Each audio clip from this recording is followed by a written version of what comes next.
Out the way, crows.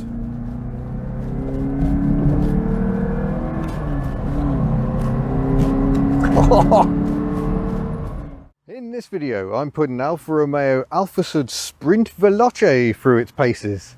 This should be good.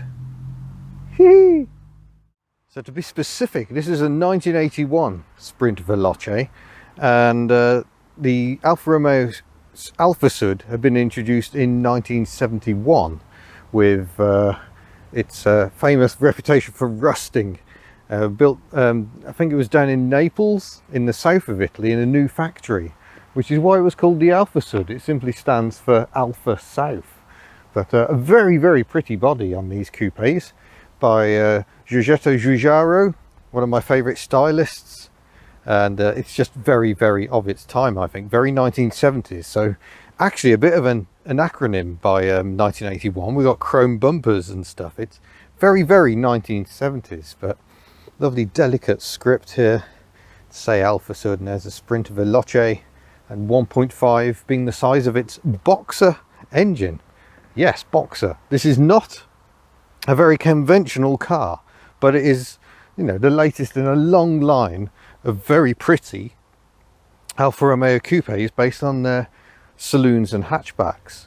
It's a long line, goes back Giuliettas, Giulias. There's so many gorgeously pretty little Alfa Romeos, because Alfa Romeo really existed to prove that you didn't have to have an out-and-out sports car and loads of money to have fun. They were always affordable, they were always fairly small, 1.3, 1.5 engines. So the fact this is only a 1.5, don't let it detract you. This is going to be an awful lot of fun. Let's start having a look under the pretty little bonnet first of all, where we shall find out some interesting facts. So here is the engine, that unusual Boxer layout. We've got the alternator nice and proud here at the top, and then 2 cylinders each side. But look how short it is.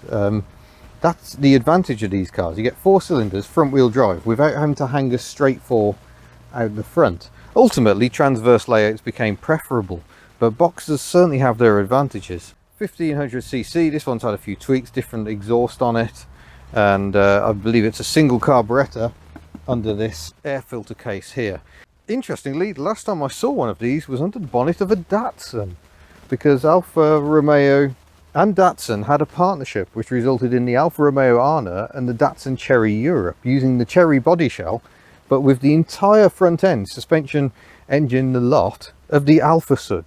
I hope to try one because they're an intriguing prospect. You have to wonder what on earth they were thinking. But the brakes are, not that you can see them, the brakes are inboard on the side of the gearbox. It's all tucked under all this. Reminds me of my Citroen GSA, which of course is another flat 4 engine front wheel drive car, but Lancia had one as well, entirely separate to this Alfa Romeo. They also had flat 4 engines in the Flavia, I think it was, in the later 2000. That ended with the Fiat takeover. But the bonnet has this little stay here, which you must encourage up, and then you gently lay the bonnet down, and then you head inside, where you press these delicate little handles. Look at that, beautiful. Just making sure we're clearing the curb, and then you push this lever down to lock the bonnet into place. It's absolutely delightful, very like a Jaguar XJS in fact. But we are in, so we can behold the mighty brown interior. Gorgeous velour going on. I'm liking this a lot. And we jump behind the steering wheel, which I haven't quite managed to get straight, sorry. Try and do that, there we go, nice and straight. Not an original steering wheel, but really does look the part. A bit of Momo action going on. Clear, concise dials. I love the fact the oil has just been turned through 90 degrees. The oil warning light. Yeah, it's a very fine example. Eyeball vents, so you get plenty of fresh air as you're driving along. Got these intriguing ones, which you can either defrost up to the windscreen, or you can turn them around and they blast air into the car. That's assuming you can fathom out what's going on with the heater controls, which I will get to. No radio, you don't need one. The engine's musical. And look, it's a Sprint, just to remind you. But yeah, it's lovely in here. The seats are very comfortable. Very nice and supportive. The driving position, yes, those pedals are skewed. Look at where they are compared to the steering wheel, but you've got to get around that wheel arch intrusion somehow rather, and it doesn't feel as bad as in a right-hand drive car, I don't think. Plus the wheel arch makes a natural place to rest your clutch foot. We must take in the controls because they are insane. So we'll put the ignition on. So we've got indicators. Look at that lovely noise. Much as you'd expect, really. A flasher is there if you want to be Italian and flash people out of the way. Lights, is it twist? Yep, side. There we go. So that's how you turn the lights on, and it warns you there. That's all well and good. Over here, wiper stalk. So you think, oh, that's going to be nice and conventional. And sure enough, if we press the end of the wiper stalk, we get some washers going on. So how do you operate the wipers? Well, you actually turn the stalk. So there we go. Oh dear, we've got some bit of a triangle of doom going on there. It's not too bad, but it could be worse, could be better rather. But what else does the stalk do? Well, if you pull it towards you, that's where your horn is. A very good horn because it's an Italian car. And if you put it down, the heater comes on. That's amazing. It's not what you expect at all, nor do you expect the key to be over here. That's throwing me somewhat. But look at that rev counter. Doesn't even start going red until 6,500 revs. I'm going to have some fun, I think. The gear lever has seen better days. It's worn. Beautiful. Look at that patination. Absolutely marvellous. But it's a bit clunky. It kind of reminds me of my GSA. It's a little more taut than that, but it's very, very similar of that vibe. We should probably have a jump into the rear. I haven't tried this yet. I'm going to assume it's that lever. Oh yeah, there we go, and we're in. Jump into the back. Very sculpted seats going on, and we're in. And I've just noticed this little detail. Oh, I didn't know that. I did not know that. The rear window actually winds down a bit, so you get some ventilation. I had no idea. That's what I love about doing these road tests. I learn things as well. So it's not the easiest. I can see why we normally have levers for doing this job, but that's amazing. But yeah, there's not much headroom. There's probably just about enough leg room. I'm reluctant to pull that back because I might get trapped. Yeah, there we go. It's comfy enough for a sporty little hatchback. I'm not going to complain too much about that. I hope I can get out again. And there we go. And oh yeah, there are easier cars to get in and out of the back of, but that's not too bad. But I want to take a moment just to take in these vents. So that's the vents to allow the full through ventilation. So air comes out the vents, pushes out the back of the car. That's a lovely touch. There must be a way of opening this boot lid. Oh, here you go. That's how you open the boot. Little lever down there, and then this hatch should pop up, and somehow isn't. Oh no, there we go. And then under here, there is a cavernous boot. It's difficult to really convey how big that boot is, so maybe I'll get in. And there we go. I bet Chris didn't imagine this would be happening. I'm now sat in the boot, so it is a good size. You can get plenty in here. Just found jack is stored in here, and there's a beautiful floor. It has been repainted, but there is not one spot of rust on this car. It was a German market car. It's now registered in Spain because that's where the owner has his second home, and he regularly uses this car for driving from here to Spain. But without further ado, I think we should go for a drive. Right, if you're ready, I'll fire up the beast. You've got a sports exhaust on it, custom manifolds. It sounds superb. There are a few other mods you may have noticed. It's got quite a bit of negative camber on the front. It's been lowered, stiffened. I think the front might have been softened slightly actually, but it sounds hilarious. So let's go.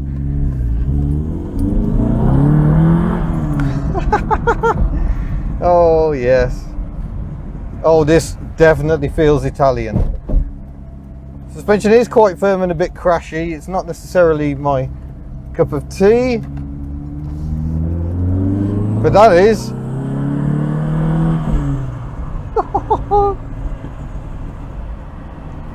The exhaust popping away as we come off. That's hilarious. What a hilarious car this is. So I love the Alfasuds because they are so very, very different. I mean, I suppose back in the day, maybe they weren't so different. There were lots of manufacturers all doing different things. What was the best way to do front wheel drive? Fiat ultimately triumphed with its gearbox on end. That was the way everyone else went, but Boxers had their favour, and it is because they are so short. Effectively only 2 cylinders long. So go for second.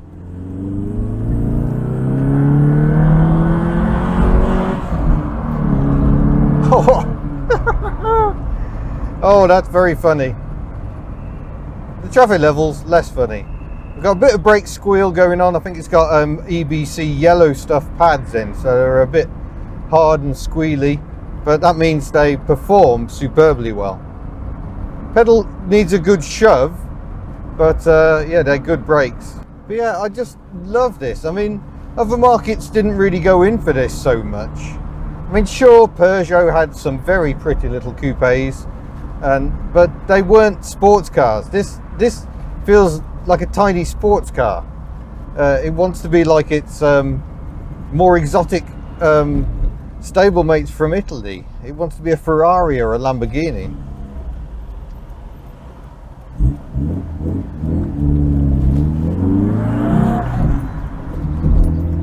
The exhaust sounds immense.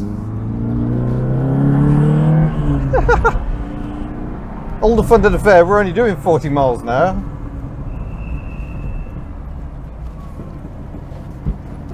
Oh yes. And even now we're only doing 30 in a 30 limit, but I know this road gets a bit more entertaining. I hope they haven't slapped speed limits over it since I last came down here. But yeah, the driving position I'm quite surprised by. I was expecting to find my legs feeling more cramped, as is the Italian way, but I guess I tend to like the long arm. But oh, there we go. Oh, it does like to rev. Oh, the owner said it likes to rev. He was not wrong, but I'm going to do the window back up again now, just to quieten down things a bit. Yeah, that really does. But he says it's great for driving back and forth to Spain, and despite the fact we're doing almost 4,000 revs at an indicated 110 kilometers an hour, the engine is very, very smooth by its nature. The flat fours tend to be, they spin well. So he says it doesn't get upsetting at all. Sharp bend, said the sign. It was right.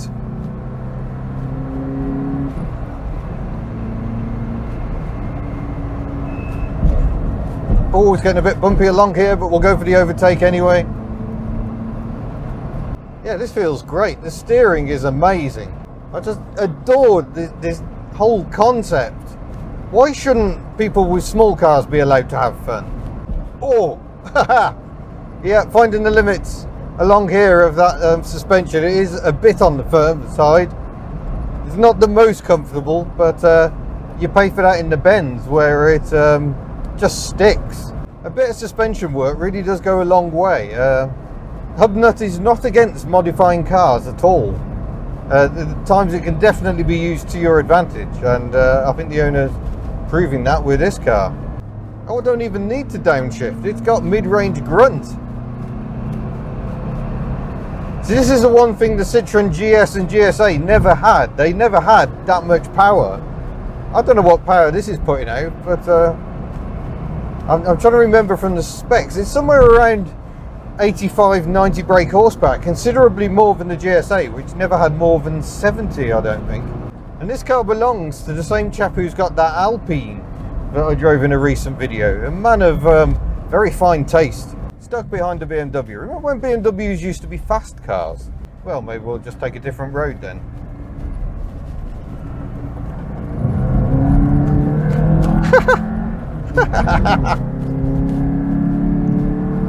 Oh,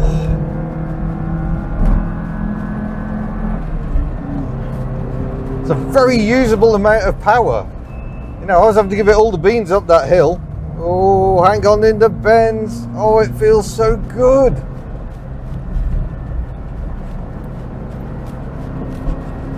I'm I'm not talking too much because I'm just having the time of my life. Good to have some good brakes under you when you're driving this quickly. How do I cruise?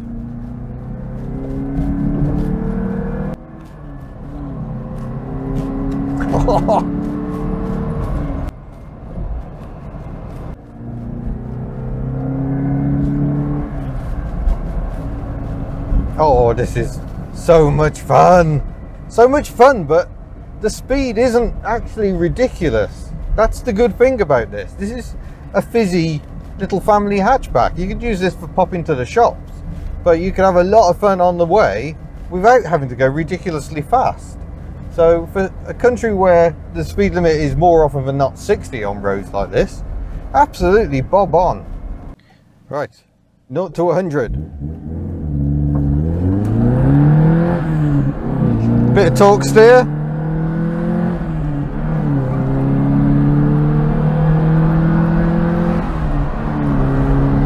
And that's finally 100, so it's not actually that rapid, but it just feels so much fun. It feels so alive. I'm wearing the perfect top for this. I'm wearing my power less is more top. And this car is proving you don't need more than 100 brake horsepower in a road car to have an absolute riot. Look how quickly we're catching up the modern folk. Well, as you can probably tell, I really enjoyed that. That definitely lives up to the slogan that power, less is more, available at hubnut.org with other fine merchandise. But yeah, that's just a great little package. It's so much fun, so entertaining, and a few little mods have really just made it even better. So thank you very much for watching. Don't forget, you can head to the store if you wish and subscribe if you wish. And do check out the Hub Notes channel, the sister channel, where you'll find behind the scenes vlogs and that sort of thing. I look forward to seeing you in a future video. Farewell.